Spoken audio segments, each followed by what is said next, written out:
దేవుడి నామానికి మహిమ కలుగును గాక. ఒకసారి హల్లెలూయా చెప్దామా? మీరెంత ఎర్రగా చూస్తున్నా నాకు అర్థమవుతా ఉంది. కారణం ఏంటంటే వాతావరణం అట్లా ఉంది. ఏదేమైనప్పటికీ ఈ దినము దావీదు గారి యొక్క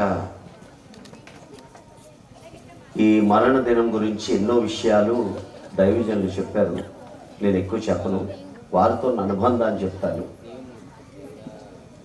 వారు చేసినటువంటి సేవా కార్యక్రమాల్లో నేను ఇక్కడికి వచ్చినప్పుడు దావీదు గారి యొక్క కుమారులు చిన్న పిల్లలు ఆ సమయంలో ఈ ప్రాంతంలోకి వారు ఇక్కడ సేవ చేయటం, వారితో కలిసి దేవుని పరిచర్యలో కొనసాగటం, వారితో నడవటం నా జీవితానికి ఆశీర్వాదం అని నేను తలస్తా ఉన్నాను.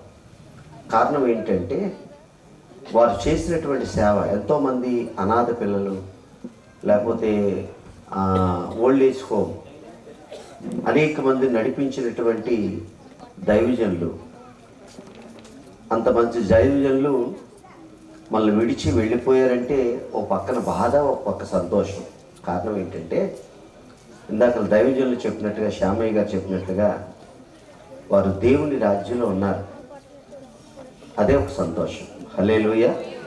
కనుక నేను ఇంక ఎక్కువ చెప్పను, నాకు చాలా సమయం ఎక్కువగా ఉంది. బట్ దైవజనులు కనుక దూర ప్రాంతం నుంచి మన మధ్యకి వచ్చారు కనుక ఈ సమయాన్ని ఇచ్చినటువంటి అధ్యక్షుల వారికి, అలాగే వేదికను అనిపించిన పెద్దలకు, ఈనాటి ముఖ్య ప్రసంగికులు దైవజనులకు ప్రత్యేకంగా వందనాలు తెలియజేస్తూ, మీకు కూడా ఈ మాటలు తెలియజేస్తూ క్రిస్మస్ శుభాకాంక్షలు మీ అందరూ తెలియజేస్తూ ముగిస్తూ ఉన్నాను. దేవుడి మాటలు దీవించును గాక.